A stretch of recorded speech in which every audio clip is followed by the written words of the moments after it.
Bonjour à tous, bienvenue dans votre quotidienne Smart Tech, ce magazine dédié à l'innovation et à la société numérique. Alors je vous propose de démarrer avec un retour de Marwan Elfites, qui est le responsable des programmes Startup à Station F. On va parler ensemble du lien qu'entretiennent les grandes écoles et de leur poids avec cet écosystème Startup et de leur poids dans le monde des incubateurs. Plus précisément, ce sera la séquence Launchpad dans quelques instants.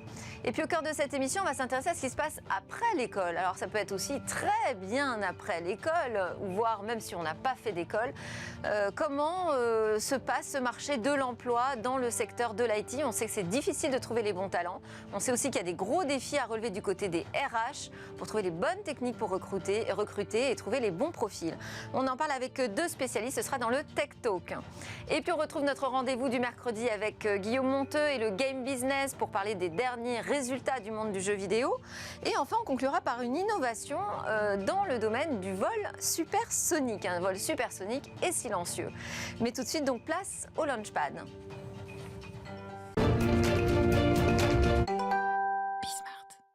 Alors le Launchpad, c'est cette séquence où Marwan Elfites nous fait découvrir les coursives du plus grand campus de start-up d'Europe par ses récits dans Smart Tech tous les mercredis. Bonjour Marwan. Bonjour. Aujourd'hui, on va parler donc de la puissance des grandes écoles dans l'écosystème des incubateurs avec un focus spécifique sur le programme de l'EDEC. Alors déjà, parlons du lien entre ces grandes écoles et les start-up. Très fort, même trop fort, diront certains. Et il suffit juste de voir hier. Pourquoi trop? Il suffit de voir dans les plus grandes marques de start-up et l'origine des fondateurs et fondatrices. Il suffit de prendre hier la plus grosse levée finalement de l'histoire de la French Tech, Content Square, qui est de près de 500 millions de dollars. C'est énorme. Le fondateur a fait l'ESSEC. Et si je vous dis Babacar, Miracle, Miro, Mano Mano, Jumia et d'autres, derrière vous allez avoir de l'ESCP, de l'ESSEC, du HEC, de l'EDEC, de l'EMION. Bref, le lien. C'est un peu l'équivalent de l'ENA dans la politique, quoi. J'ai l'impression que c'est très, très bon comparatif. Et puis si on suit aussi aux déclarations de Cédric O, qui du coup critiquait cet état des lieux, près de 71% des fondateurs de start-up en France viennent de grandes écoles de commerce, mais aussi d'ingénieurs. Alors face à ça, il y a deux façons de voir les choses. Il y a effectivement comment on peut changer ça et élargir les horizons des entrepreneurs et des étudiants. Donc il y a pas mal d'initiatives qui sont mises en place, on aura l'occasion d'en parler. Mais il y a aussi analyser pourquoi ces écoles sont assez fortes pour mettre cette petite graine dans l'esprit de leurs étudiants pour qu'ils se lancent dans l'entrepreneuriat. Et j'imagine qu'elles se font une vraie compétition sur ce sujet pour attirer les meilleurs élèves. Alors, on va faire un focus sur le programme de l'EDEC, alors pour deux raisons. D'abord parce qu'ils sont à Station F, et ensuite ça va nous permettre de mieux comprendre justement les recettes du succès, comment ça fonctionne. Alors l'EDEC, peut-être un mot déjà sur l'EDEC. Oui, alors petit astérisque, je suis diplômé de cette école, donc je vais tout faire pour être le plus objectif possible pour présenter ces programmes. Et donc l'EDEC, à l'époque, il n'y avait pas d'incubateur. Il n'y avait pas d'incubateur. Effectivement, l'incubateur a fait ses 10 ans et je suis sorti il y a plus de 10 ans déjà. Mais effectivement, ça montre... À peine. Mais en tout cas, ça montre que les écoles doivent beaucoup changer pour attirer les étudiants. Donc, elles se concurrencent toutes sur les classements. Il suffit de regarder Challenge, Financial Times, The Economist, sur les classements MBA, grande école et j'en passe pour attirer pas mal d'étudiants. Donc, si on prend l'EDEC en quelques lignes, ce qu'est l'école, une grande école de commerce, dans le top 5 français, près de 8000 étudiants, des formations en MBA, en grande école, en post-bac, qui va avoir près de 180 professeurs, 200 universités partenaires, présentes à Lille, Paris, Nice, Singapour. Donc une grande école assez bien établie. Et donc forcément aujourd'hui, près de 10 ans avec un cursus entrepreneurial. Et ces ambitions justement à venir? Toujours se renforcer là-dessus. Donc l'EDEC fait partie de Station F depuis le début. Programme qui a grossi, qui a été multiplié par 2 et qui continue de grossir et qui attire pas mal d'entrepreneurs. Et alors, ce qui est intéressant, c'est de s'intéresser à la méthode. Donc, l'EDEC va proposer différents cursus pour initier ses étudiants à l'entrepreneuriat. Alors, d'abord, un premier cursus qui est hors de Station F, qui se fait sur les campus, donc de Paris, Lille et Nice notamment, qui s'appelle le Lab. Alors, le Lab, c'est pour les étudiants qui commencent à avoir une idée, veulent s'intéresser à l'entrepreneuriat, mais ne sont pas encore lancés, n'ont pas encore de proposition de valeur très claire.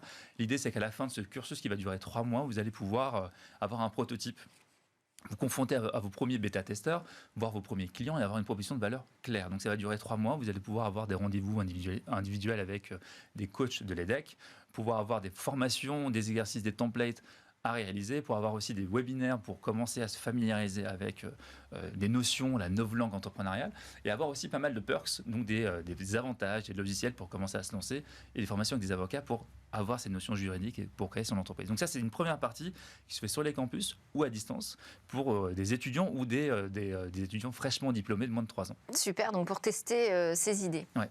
Et puis l'autre partie, c'est qui est le cœur du programme, qui est ce qu'on appelle la partie studio, qui se retrouve sur les campus, mais aussi, et du coup, pour l'essentiel, partie à Station F, où là, ça s'adresse à des alumni, fraîchement diplômés ou un peu plus anciens, qui, du coup, vont pouvoir postuler. Et pour être éligible, il faut avoir déjà un prototype. L'ambition, c'est d'arriver à ce qu'on appelle le fameux Product Market Fit, le fameux PMF, donc arriver à rencontrer son marché. Et puis là, classique, vous allez avoir pendant 6 mois, voire 1 an, des formations autour du marketing, commercial, gestion d'entreprise, et j'en passe. Et vous animez cette communauté pendant le pré-programme pour vraiment l'intégrer dans ce campus qui est Station F? Alors, le programme manager de l'EDEC va le faire, donc va faire ce lien entre le pré-programme, ils sont plusieurs, hein, donc certains sont dédiés pré-programme, certains sont dédiés sur le programme dit studio, faire ce lien pour voir qui ensuite est éligible pour passer dans la deuxième partie, notamment passer à Station F. Alors la deuxième partie, donc programme d'incubation et d'accélération. Les deux, effectivement, c'est principalement incubation, l'accélération aussi, parce que lorsqu'on quitte le programme, on va quand même toujours bénéficier de ressources liées au programme. Et effectivement, donc 5 thèmes, comme je disais, qui vont plutôt ressortir marketing, commercial, avec des formations sur la partie gestion de funnel, marketing, comment gérer son inbound, son outbound, son image de marque dans la partie communication. Et puis pas mal de ressources, et c'est là où vous voyez la force de ces écoles de commerce. On parle de l'EDEC, mais on a aussi d'autres programmes comme HEC, l'INSEAD à Station F. C'est de s'appuyer sur l'école, s'appuyer sur le corps professoral et le corps de recherche, s'appuyer sur les étudiants. Il y a beaucoup d'étudiants en master qui vont pouvoir aider les entreprises sur certains projets. Il y a aussi le lien dans leurs travaux pratiques, exactement, finalement. des TD très, même pas théoriques, mais vraiment pratiques. Ouais. Vous allez avoir ce lien avec le Career Center des écoles pour trouver des stagiaires et des employés, tout simplement pour recruter. Vous allez pouvoir aussi vous appuyer sur le réseau LEDEC, c'est 46 000 étudiants en alumni. Donc vous voulez lever des fonds, vous voulez avoir des coachs ou des mentors, vous savez où vous pouvez chercher tout ça. Et l'école fournit aussi des partenariats intéressants. Oui, je parlais de plus de 200 universités partenaires au niveau international. Vous allez avoir notamment un partenariat qu'ils ont annoncé en mars avec l'incubateur de Berkeley, rien que ça, qui s'appelle Skydeck. Et donc là, quelques startups du programme EDEC vont pouvoir bénéficier d'un double accompagnement avec Berkeley et avec l'EDEC. C'est l'un des meilleurs moyens pour mettre un premier pied sur le sol américain et surtout dans la Silicon Valley. Bon, il y a quelques anciens de l'EDEC qui sont assez célèbres, qui sont devenus des success stories. Des vraies pépites, et notamment Yuka. Clairement, Yuka, alors tout le monde connaît Yuka, je vais pas vous pitcher Yuka, mais ce qui est intéressant, c'est de s'arrêter sur quelques chiffres. Ils sont arrivés dans le programme EDEC en 2017, ils étaient 3 fondateurs au début. Yuka, on le voit, Yuka, c'est près de 23 millions de téléchargements, présence dans 11 pays aujourd'hui, c'est colossal. On connaît tous Yuka pour le scan sur la partie santé. Ils ont annoncé en avril un nouveau score, l'éco-score, tout simplement pour mesurer l'impact environnemental des produits que vous allez acheter, que vous allez consommer. 30% pardon, des gaz à effet de serre sont issus de produits de l'alimentation, donc c'est aussi un autre critère très important. Aujourd'hui, lorsque vous allez scanner un produit via Yuka, vous allez avoir un score santé et un score d'éco-responsabilité. Carbone, qui va aller de A à E, A, E étant un impact très, très, très fort. Alors ça, juste petite parenthèse, il y a une volonté aussi de l'école de faire travailler les étudiants sur des projets à impact. Oui. Alors, ça fait partie du nouveau mindset. Effectivement, dans la transformation du groupe, ces notions d'impact est très très forte. Ça se reflète dans pas mal de choses dans le cursus étudiant, mais aussi du coup dans la partie incubation, à travers les startups qui sélectionnent, à travers aussi un nouveau fonds d'investissement qui vient d'être mis en place, qui va pouvoir leur permettre d'investir dans des projets dits à impact très large. Donc, Yuka est un super exemple.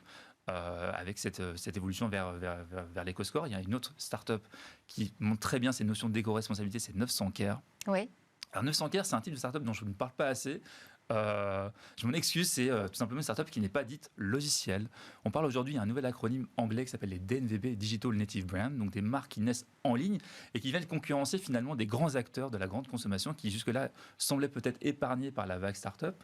Donc les acteurs comme des Procter & Gamble, des Unilever, des Henkel, qui aujourd'hui retrouvent en face d'elles finalement des start-up qui produisent des produits physiques. Alors 900 Care, 900, simplement c'est pour 900 secondes, 15 minutes qu'on passe le matin ou le soir dans sa salle de bain à prendre soin de nous et aussi avoir un impact sur l'environnement.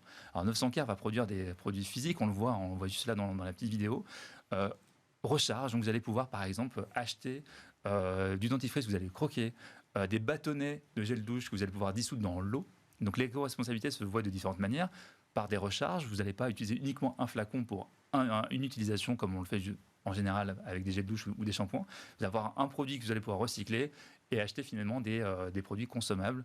Sans eau, l'eau, effectivement, a beaucoup d'impact sur le coût du transport et c'est aux consommateurs aujourd'hui de rajouter de l'eau pour finalement dissoudre son gel douche, etc.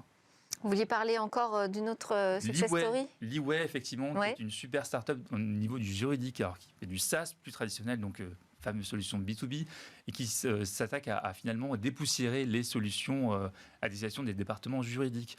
Les équipes marketing, commerciales et RH sont souvent les premières équipes à être digitalisées. Les équipes juridiques sont souvent mises de côté. Alors, ici, avec ces solutions, vous allez pouvoir gérer tout le cycle de vie d'un contrat, de sa conception, de la partie négociation jusqu'à la signature. Le Covid a eu un impact intéressant sur cette start-up qui a levé près de 4 millions d'euros pour 7 ans. C'est très très grosse levée. Le Covid a au départ ralenti les discussions. Forcément, les équipes juridiques étaient un peu occupées sur d'autres sujets, notamment le chômage partiel. Mais finalement, à travers cette sursollicitation du juridique, ils ont vu que la plupart des équipes étaient finalement moins dotées en outils. Et Liway vient répondre à cela.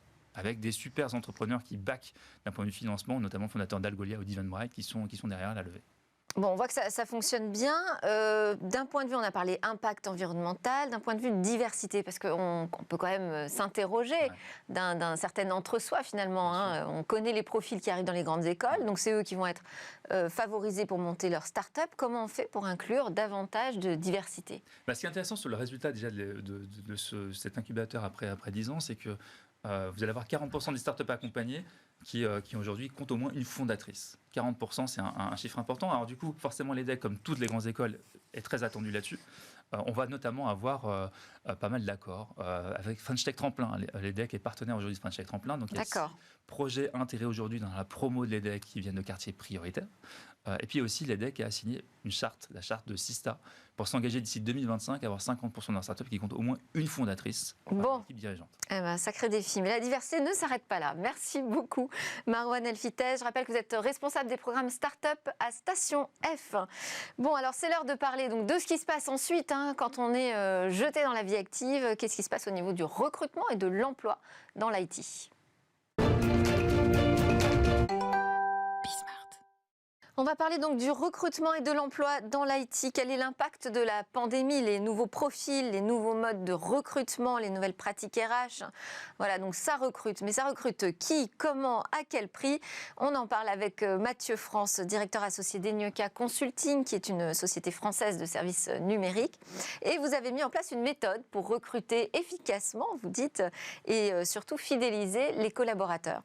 Également autour de la table, Antoine Poiron, directeur des offres recrutement et des partenariats du groupe Pixid, qui est un acteur européen de solutions numériques également pour le recrutement et la gestion aussi au recours à l'intérim. Donc vous êtes un spécialiste de la transformation des ressources humaines. On va commencer ensemble, Mathieu France.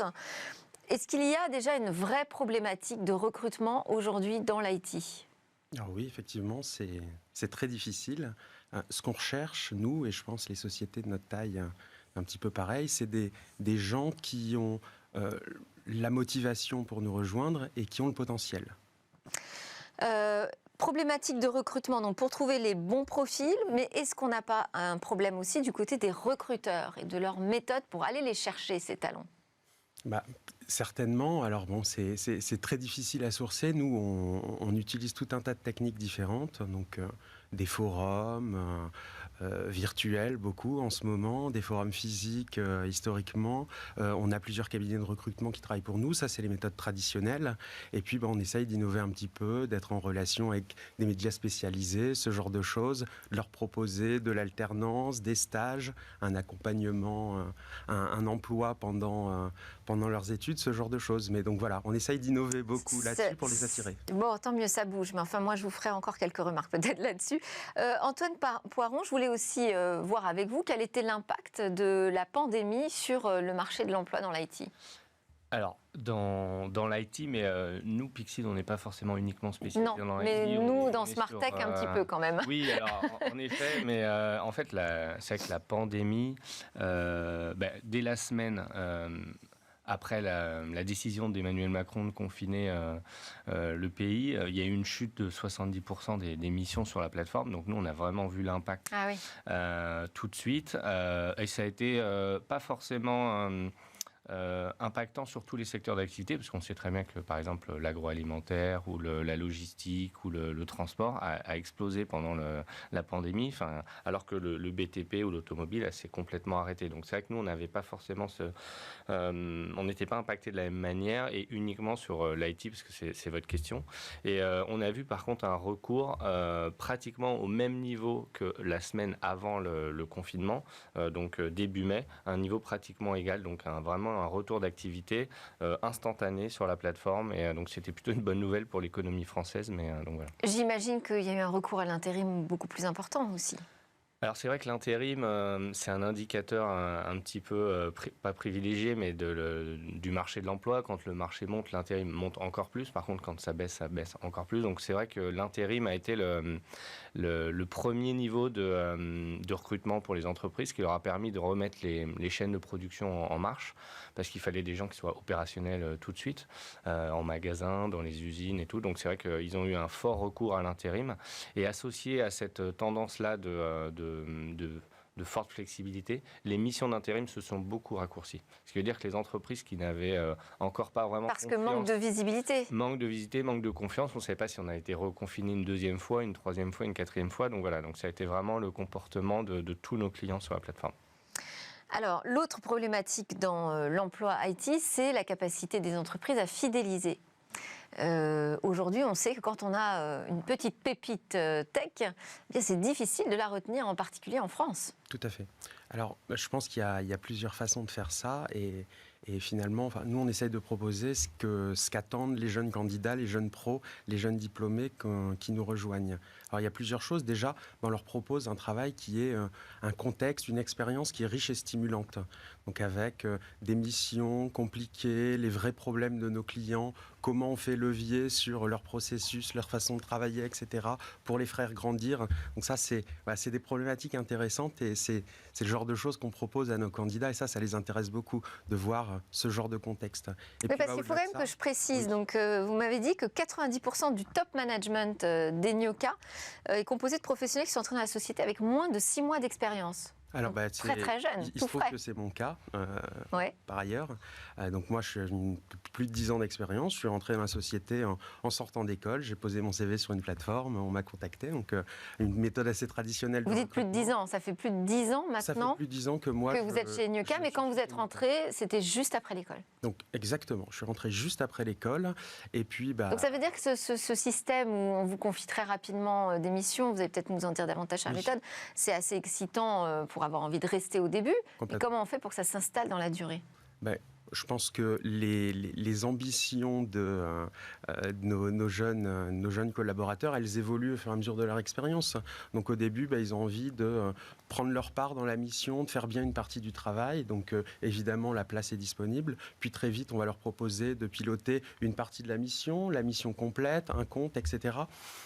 Il n'y a pas de frein chez nous pour faire ça. Et je pense que dans les sociétés de taille et de structure équivalente, il n'y a pas beaucoup de freins à ça, puisque finalement, de l'activité, on en a. Le but, c'est qu'ils grandissent. Le but, c'est qu'on les accompagne dans leur développement professionnel. Et de ce point de vue-là, les choses sont assez ouvertes. C'est un job en soi. Hein. C'est le métier des RH de faire ça. Alors nous, on n'a pas des RH chez nous. C'est pour ça que je vous dis ça, parce que normalement, il y a des professionnels qui sont dédiés à ça. Exactement. Alors bon, on est un petit peu professionnel du sujet maintenant, mais effectivement, on n'a personne dédié à ça. Chez nous, quasiment tout le monde est consultant. Même le président et le directeur général de la société fait un travail de conseil. Alors pas à 100% de son temps, bien sûr. Et puis, on a des activités, bien sûr, de commerce, de recrutement, de formation, etc. Et ça, les directeurs, les managers, mais aussi les consultants, ils participent et ils collaborent. Chez Enioka, on a une université de formation interne qui est complètement gérée par des consultants. Alors évidemment, on a notre mot à dire, on voit comment ça fonctionne, mais c'est géré par nos consultants. C'est eux qui organisent ça. Ils sont très impliqués dans le recrutement aussi, dans le développement de nos offres commerciales. Donc, un management plus horizontal. Exactement. On est là pour accompagner. Ça fait partie, je pense, vraiment des désirs des nouveaux candidats qui arrivent sur le marché. Hein, c'est d'avoir davantage d'emprise sur ce qui se passe dans l'entreprise. On parlait de la hausse de l'intérim, mais est-ce qu'il n'y a pas aussi la volonté d'avoir plus d'indépendance ? Est-ce que finalement, il y a une rencontre qui peut se faire entre des besoins des entreprises qui sont sur des missions plus courtes, mais aussi des envies de candidats de faire beaucoup de choses différentes et pas forcément de s'engager pour la vie dans une boîte. Oui, alors c'est vrai que, et notamment avec les nouvelles générations, là, où il y a le développement des freelances, des auto-entrepreneurs, ce désir de pouvoir toucher à tout. Alors je ne sais pas, justement, je vous pose la question, est-ce que c'est un désir ou est-ce que c'est juste parce que le marché est comme ça et que donc aujourd'hui on n'a pas beaucoup d'autres solutions? Je pense qu'il y a, c'est la combinaison de plusieurs choses, même qui peuvent être antinomiques, parce qu'en effet, les jeunes aspirent quand même à avoir plus d'expérience que nous. C'est vrai que moi, j'ai toujours tendance à dire que mes parents avaient le même employeur toute leur vie. Moi, ma génération, on a plusieurs employeurs au cours de notre vie ou plusieurs métiers. Aujourd'hui, les jeunes, ils ont potentiellement plusieurs métiers dans la même semaine. Donc, il y a un vrai désir. Mais c'est vrai que parfois, il y a quand même aussi des sondages où on leur demande est-ce que vous voudriez un petit peu plus de stabilité, de CDI? Et là, on s'aperçoit que les sondages disent qu'il y a quand même une tendance à aussi se la stabilité sédentariser à un moment économique de- aussi. économique, bien évidemment, pour pouvoir emprunter, s'installer. Je pense qu'il y a quand même une tendance de fond, et tant mieux que ça se rejoigne, parce que les entreprises aujourd'hui en France, même s'il y a un dogme sur le CDI, ont besoin de flexibilité, et donc c'est important de leur donner.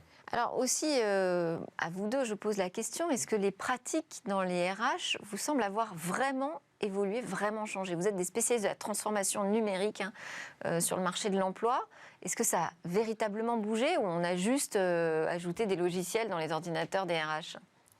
Alors, je pense que, pardon, Vas-y. je pense que, l'approche dont je parlais tout à l'heure que nous on a, c'est vraiment d'impliquer tout le monde dans la construction de l'entreprise et finalement de faire d'une priorité le développement professionnel et des compétences de nos consultants. La plus grande valeur de l'entreprise pour nous, c'est la connaissance des consultants. Donc on a tout intérêt à la faire évoluer, et pour ça on a des méthodes qui sont un petit peu, je dirais, générales, la formation, etc. Donc on va rassembler tout le monde sur un sujet pour apprendre ensemble, et puis on a de la méthode très individuelle sur des missions, sur les contextes de nos clients, où un consultant senior va accompagner un consultant junior pour lui Oui, mais vous montrer, avez l'impression d'être un ovni ou qu'aujourd'hui, quand même, la place a changé et les métiers RH se sont davantage orientés vers ces options? Je pense que dans le milieu du conseil, on est de moins en moins un ovni, en tout cas pour les structures qui sont, je dirais, à taille humaine comme la nôtre.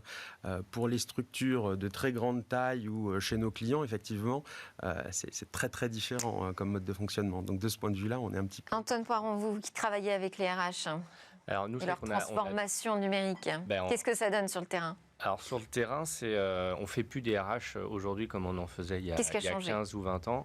Aujourd'hui, alors nous on a deux typologies de clients sur la plateforme. On a des entreprises et on a des entreprises de travail temporaire ou agences d'emploi. Donc c'est vrai que les entreprises qui ont nous on est plutôt sur du fort volume. Là aujourd'hui, quand il faut recruter 5000, 6000 personnes, on ne peut pas se permettre de recevoir tout le monde en entretien 1h30, parce que sinon on va perdre énormément de temps. Donc on s'aperçoit que l'intelligence artificielle, que s'équiper d'outils pour pouvoir trier beaucoup plus rapidement les CV, c'est parfois beaucoup plus efficace que l'humain. Donc non, mais ils sont obligés d'accepter. Donc c'est sur le traitement du volume là, des candidatures et des CV. De la data, parce qu'en fait, on s'aperçoit que quand on arrive à lire donc justement ces CV de manière technologique avec de l'intelligence artificielle, on va pouvoir justement matcher les besoins en interne, même faire de la mobilité interne. Et les entreprises de travail temporaire avec qui on parle au quotidien, aujourd'hui, elles recrutent sur TikTok, sur les réseaux sociaux, alors qu'elles ne le faisaient pas du tout. Aujourd'hui, plus personne ne vient en agence déposer un CV. Il faut aller chercher le candidat. Et il y a beaucoup de technologies, de techniques de e-commerce aujourd'hui qui se mettent en place, parce que le candidat, c'est un consommateur. Donc un peu comme sur Amazon, il faut aller lui pousser les bonnes missions, lui pousser les bonnes informations, lui donner du service. Beaucoup plus. C'est vers ça que tendent aussi les RH, aller faciliter justement la communication et le service vers les candidats, les salariés, les intérimaires. Et alors tous les freins psychologiques sur aller chercher justement des talents sur les réseaux sociaux, tout ça s'est levé chez les RH, ça y est? Alors nous, c'est vrai que pendant la pandémie, et notamment le premier confinement qui a été un petit peu difficile, il y a beaucoup d'entreprises qui ont dû recruter sans avoir rencontré les candidats. Et donc ça, c'est vrai que 6 mois plus tôt, ça aurait été impossible. Mais aujourd'hui, il y a beaucoup d'entreprises qui recrutent sans sans avoir rencontré pas de candidat. tellement d'autres choix. Ouais. En fait, il n'y a plus de choix. On avait même des prospects ou des clients qui devaient aller emmener les contrats en voiture pour le faire signer aux candidats. Et donc, ça leur a vraiment fait prendre conscience qu'il y avait un besoin de digitalisation parce qu'ils n'étaient pas, du tout équipés. Excusez-moi. Et c'est vrai que les RH, je pense, ont le plus souffert de cette pandémie en termes d'organisation et d'impact pour leur quotidien. Si on se repenche de l'autre côté, du côté des candidats, dans l'IT, est-ce qu'il n'y a pas aussi un peu de fantasme sur les salaires auxquels on peut prétendre, sur les missions passionnantes qu'on va réaliser? Pour autant, quand on démarre, c'est pas forcément comme ça que ça se passe. C'est pas très facile. Alors, je ne sais pas s'il y a un fantasme sur les salaires. Par contre, il y a un fantasme sur... alors, déjà, on va dire sur des structures qui vont avoir beaucoup de visibilité. Forcément, quand les parents du candidat connaissent la société dans laquelle il va être embauché, ça rassure tout le monde est content, etc. Nous, pour tirer notre épingle du jeu, c'est un petit peu plus difficile. Il faut se faire connaître, expliquer notre approche, en quoi elle est différente, et convaincre finalement le candidat de ce point de vue-là. Il y a aussi... Qu'est-ce qui l'attire aujourd'hui, le bon candidat, celui que vous voulez avoir dans votre équipe? Alors, ce qui l'attire, celui qu'on veut avoir dans notre équipe, c'est la polyvalence, c'est la complexité des contextes qu'on peut trouver chez nos clients. Nous, on n'est pas du tout dans la logique de masse dont vous parliez. On est vraiment dans une logique individuelle. On rencontre beaucoup de gens. On rencontre une centaine de personnes pour n'en recruter qu'un seul. C'est une démarche très, très individuelle. Et ouais, ce qui les intéresse, c'est finalement de trouver ces contextes stimulants et intéressants. Et alors, ce qui est intéressant, c'est quel est le critère décisif qui fait que, justement, parmi les 100 personnes que vous avez rencontrées, c'est celle-là que vous allez prendre, cette personne? Alors, il y a beaucoup de choses. Souvent, on essaye d'évaluer un rapport entre les connaissances actuelles, un peu scolaires, théoriques du candidat, et la capacité de réflexion pour aller au-delà. Nous, on traite des problématiques complexes. Notre métier, c'est de trouver des solutions innovantes à des problèmes complexes.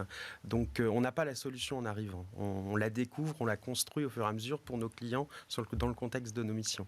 Donc, ce qui nous intéresse, c'est de trouver des gens qui ont un minimum de connaissances actuelles, qui viennent de l'école, pour se lancer et puis être capable de participer aux missions, parce qu'on les forme dans nos missions, les candidats, et puis d'avoir des gens qui vont être capables d'apprendre, de s'adapter rapidement, d'apprendre de nouvelles choses, et c'est ça aussi, ça les intéresse. Mais ça, comment on le teste? C'est très compliqué. Alors, on fait beaucoup d'entretiens, on rencontre beaucoup les gens, on leur propose des mises en situation, on leur propose de nous expliquer ce qu'ils ont fait dans le passé. Je pense qu'ils sont assez étonnés. Pas d'outils numériques, donc, pour vous aider dans ce choix? Alors, en amont, on est accompagné par des sociétés pour le sourcing qui nous amènent, je dirais, des CV qualifiés qui débutent le process de notre côté. Mais de notre côté, on a un outil de suivi qui est assez simple pour savoir où on en est un petit peu dans le processus de chaque personne, parce qu'on rencontre beaucoup de personnes tous les ans, mais pas d'outils pour... Antoine Parmon, ça reste un métier très humain, les RH, encore aujourd'hui? Alors, c'est très humain, mais aujourd'hui, ils sont obligés d'investir dans la technologie et pour pouvoir justement s'adapter aux nouveaux comportements vous parliez des candidats, mais je crois qu'aujourd'hui, tout l'effort est sur les candidats. Pourquoi? Parce que c'est la guerre des talents. Aujourd'hui, le problème, c'est toutes les entreprises ont des besoins. Je sais ça, mais pour autant, moi, quand je vois passer les annonces, oui. Je me dis que ça n'a pas bougé quand même au niveau des RH. C'est-à-dire on cherche toujours le profil parfait de la personne qui était là avant et qui a déjà fait tout ça. Ce profil n'existe pas. On n'a pas l'impression, franchement, de voir à travers les annonces et les demandes des entreprises, de voir une ouverture, une prise de risque, l'envie de goûter à des nouveaux profils, de chercher le talent. On a l'impression qu'on reste dans un formatage qui ne correspond plus du tout au profil d'aujourd'hui. Alors c'est vrai qu'il y a des acteurs traditionnels, comme les gros players ou les gros corporates qui sont encore là-dedans. On s'aperçoit quand même qu'il y a des nouvelles plateformes aujourd'hui qui recrutent des profils atypiques, qui vont donner la chance beaucoup plus facilement. Et moi, pour avoir créé aussi une plateforme de matching Job Minute, c'était aussi comment dirais-je, on leur permettait de faire des missions d'extra ou des premières missions à des gens qui potentiellement n'avaient pas le CV parfait pour pouvoir postuler à un C'est ça, CDI. c'est que peut-être que ça si... permettait aussi de faire des premières missions et de mettre le pied un petit peu à l'étrier. Si on a le sentiment d'avoir un manque de profil pour le poste, c'est peut-être parce qu'on n'a pas forcément laissé toutes les chances aux candidats possibles. Non, il y a ça. Et puis je parlais à un formateur dernièrement qui me disait en fait on forme aussi des gens là dans les écoles qui ne sont pas formés pour les métiers pour lesquels on a besoin d'eux. Ouais. Donc il y a un gros décalage aussi entre l'offre et la demande. Il y a une initiative d'ailleurs dont on peut parler très rapidement, PTech, qui justement va aider les jeunes diplômés qui sont issus des filières professionnelles. Professionnelles, a priori, ça veut dire que ça mène à un métier. Eh bien aujourd'hui, on s'aperçoit que c'est de plus en plus compliqué. C'est une initiative qui a été lancée par IBM et qui est arrivée en France avec BNP Paribas et Orange qui se sont associés. Alors je sais aussi que le SIGREF soutient cette initiative aux côtés de Syntec Numérique. Mais voilà, on a effectivement peut-être des problèmes d'adéquation entre le marché du travail, encore des problèmes d'adéquation entre le marché du travail et les formations qui sont proposées en France. Merci beaucoup à tous les deux. Mathieu France, directeur associé d'Enioka Consulting, et Antoine Poiron, directeur des offres recrutement et des partenariats au groupe Pixid. Bon, juste après la pause, on reparle de l'actualité des jeux vidéo avec la chronique Game Business.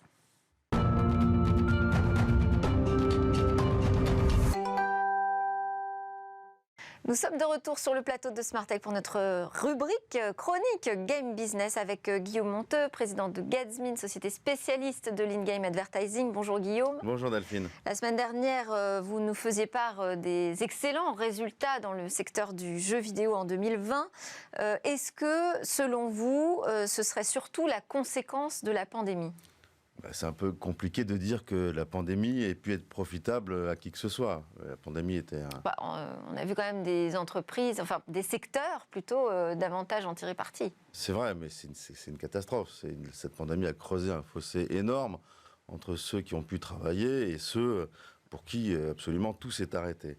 Alors c'est vrai que le jeu vidéo, la télévision, Internet sont des divertissements de masse, et comme il y a eu énormément de personnes qui ont eu plus de temps, ça a pu bénéficier au secteur du jeu vidéo et plus particulièrement aux éditeurs. Mais la pandémie a été aussi un problème parce que la pandémie a engendré de l'absentéisme et puis énormément de télétravail. Or, les gros jeux vidéo, c'est 100 personnes, 200 personnes, 300 personnes dont il faut coordonner des métiers, tous les métiers. Les métiers sont très différents, très compliqués à coordonner. Donc cette pandémie a compliqué, entre guillemets, l'accouchement, si je peux dire, des différents jeux vidéo. Et donc les éditeurs ont été nombreux à annoncer des retards dans la mise sur le marché de leurs jeux. Pareil pour la PS5, on dit qu'il y a une pénurie de PS5 à cause des composants. Ces composants seraient aussi dus, manquants seraient aussi dus au fait qu'il n'y a pas assez de personnes, effectivement, pour les produire et pour les manufacturer. Mais moi, j'ai déjà eu l'occasion de le dire, je le répète, je pense que la pandémie a été un révélateur de la bonne santé du secteur, et en aucun cas, cette bonne santé est pour moi un phénomène structurel. Moi, je ne vois pas du tout de phénomène de saturation dans le domaine du jeu vidéo. Bon, alors on va continuer donc à célébrer cette bonne santé du secteur. Guillaume, vous vouliez nous parler des résultats de Bandai. Oui, Bandai Namco, un groupe japonais qu'on connaît très bien, d'abord parce que c'est l'éditeur de la franchise internationale, interplanétaire, universelle, qui est Pac-Man. Vous le connaissez très bien, William Lénergie aussi connaît bien ce personnage rond comme un ballon et même plus jaune qu'un citron, c'est dire. L'éditeur fait 5,6 milliards d'euros de chiffre d'affaires et 639 millions d'euros de bénéfices opérationnels. Je vous laisse calculer aussi l'excellente rentabilité de Bandai Namco. Alors, Bandai Namco, ce sont des franchises outre Pac-Man aussi très fortes, comme Tekken, comme Dragon Ball Z, comme Little Nightmares, l'excellent Ridge Racer, qui a été le meilleur jeu de course du monde à un moment donné, Dark Souls, bref, des jeux très japonisants dans leur direction artistique. Bandai Namco, c'est aussi un groupe un peu bicéphale, particulier aussi, de ce point de vue-là. Namco, plutôt jeu vidéo, Bandai plutôt jouet physique. Voilà. Et d'ailleurs, on apprend dans les résultats qui sont annoncés que la partie jouet physique représente une infime partie des résultats, et que les jeux vidéo, d'ailleurs, ont tout pris. Autre particularité de cet éditeur à souligner, c'est que c'est un gros distributeur d'unités physiques, de jeux physiques. Et l'année dernière, ils ont distribué 41 millions de jeux dans le monde entier. C'est énorme.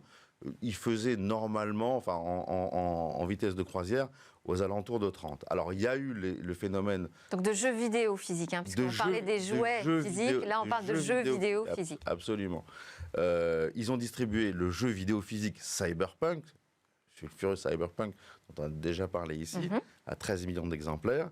Mais l'année prochaine, ils prévoient tout de même, sans Cyberpunk, de distribuer plus de 35 millions d'unités. Donc là aussi, on voit que le phénomène jeu vidéo et résultat n'est pas prêt de s'essouffler. Le futur du studio, c'est les franchises qui arrivent, avec Scarlet Nexus, Tales of Arise, Guilty Gear Strive, bref, tous les amoureux des jeux japonisants, dont d'ailleurs notre ami Marwan Elfites, vont se régaler. De Station F, tout à fait. Alors, on change de sujet, mais on reste dans l'actu du jeu, et bien évidemment, avec le procès qui oppose Apple à Epic Games. On en a déjà parlé, on en est où, là, à l'instant T, de ce feuilleton? Écoutez, le verdict va être rendu dans quelques mois par la juge Yvonne Gonzalez-Rogers. Et le moins qu'on puisse dire, c'est qu'elle met sur le grill en ce moment même le patron d'Apple, Tim Cook, en lui posant des questions très directes, très précises, qui d'ailleurs laissent penser que la juge a dans l'idée que les sommes retenues par Apple sont disproportionnées par rapport aux services rendus par Apple. En fait, la juge essaie de connaître la rentabilité de l'App Store pour savoir si Apple prend trop ou prend pas trop. Et là, la réponse de Tim Cook, elle est assez surprenante parce que Tim Cook dit « Je ne connais pas la rentabilité de l'App Store ».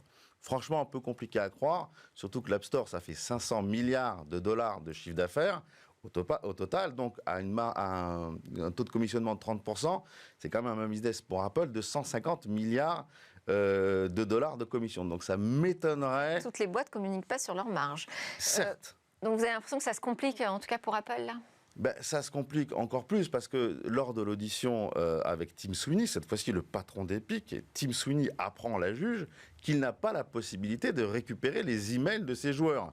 Et d'ailleurs, aucun développeur sur l'App Store n'a la possibilité de récupérer les emails des utilisateurs des différentes applications. Or, sur Android, le système concurrent à Apple, les éditeurs peuvent récupérer ces adresses email.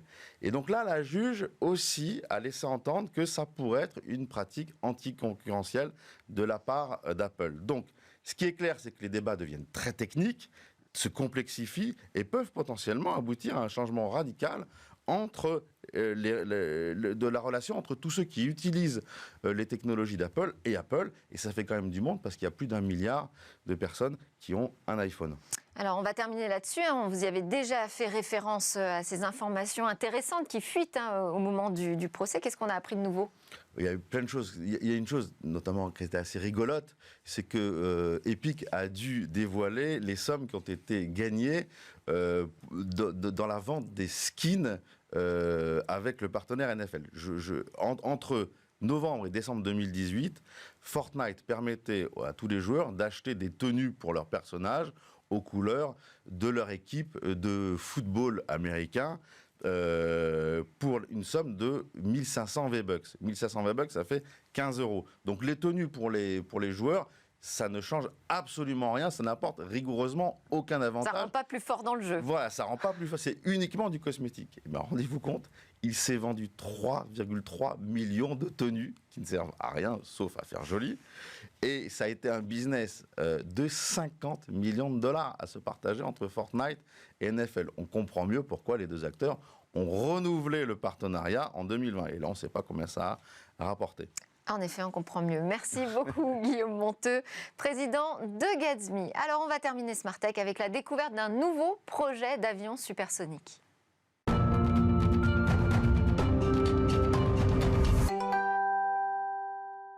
Avec Cécilia Sévry, aujourd'hui, on va parler de nouveaux projets autour de l'avion supersonique. On est quand même 18 ans après le Concorde français. Oui, effectivement, relier Los Angeles à Tokyo en moins de 3 heures, c'est l'objectif général de tous ces startups qui ont émergé pour faire renaître, vous l'avez dit, l'avion supersonique au-dessus de nos têtes. Par exemple, il y a le XB1 de Boom Supersonic, d'abord, dévoilé en 2020. La vitesse devrait être de 2600 km/h, une vitesse impressionnante, presque le double du Concorde, qui a arrêté son service en 2003 avec une capacité assez intéressante de 55 passagers. L'avion devrait être testé cette année. Et puis, il y a la société Spike Aerospace qui prépare aussi un avion supersonique. Et enfin, Aerion, qui doit être citée quand même, cette société. On en parlait beaucoup. Et là, grande surprise, depuis hier, elle a annoncé que son projet phare allait être interrompu faute de financement. Alors j'avais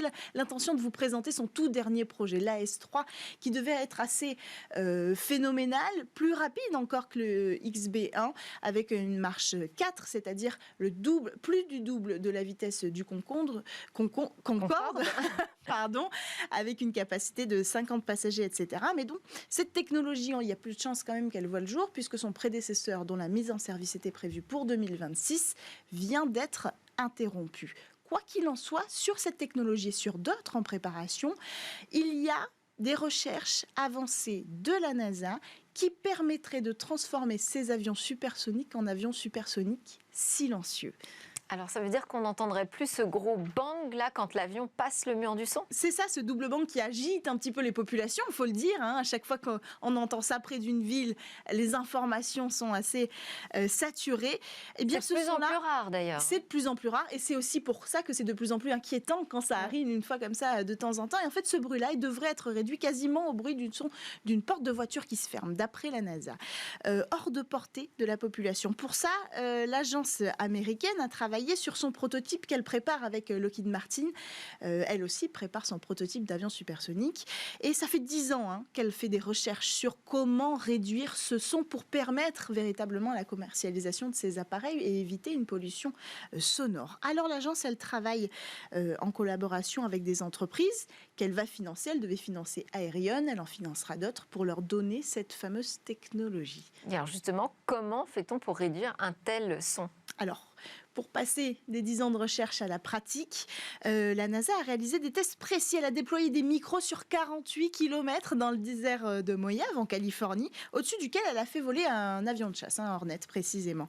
Elle a donc pu déterminer le point précis où le son était le plus puissant en fonction de la vitesse au moment où l'avion passait le mur du son. Et elle a pu mettre au point, avec ces données, une manœuvre d'abord en particulier. En temps normal, le bruit causé par le choc produit en fait des vibrations sonores. Et ces vibrations sonores, au moment où on passe le mur du son, elles s'accumulent à la tête de l'appareil. Mais l'avion continue à avancer. Donc le son va traverser l'appareil et c'est là qu'il va résonner sur la carcasse de l'appareil et créer une enveloppe sonore, un cône. C'est ce cône-là qui va créer l'intensité de ce bruit. Donc l'idée de cette manœuvre inventée par la NASA, c'est de casser ce cône, de faire une manœuvre comme ça, une deuxième manœuvre de piqué pour casser ce cône, laisser le son se propager vers le bas et ne pas le laisser traverser la carcasse de l'appareil volant et donc ne pas amplifier le bruit de ce son quand l'avion va passer le mur du son. Alors évidemment, ici on parle de transporter des passagers, des touristes, donc il y a aussi une avancée technologique sur la composition de la carcasse de l'appareil que la NASA va apporter à toutes ces entreprises de demain. Bon, et bien on reviendra sur tous ces beaux projets. Merci beaucoup Cécilia Sévry pour ces dernières infos sur l'avion supersonique qui est de retour. On se retrouve demain pour de nouvelles discussions sur la tech. En attendant, c'est le Lab, là où pitchent les entreprises du numérique dans Smart Tech.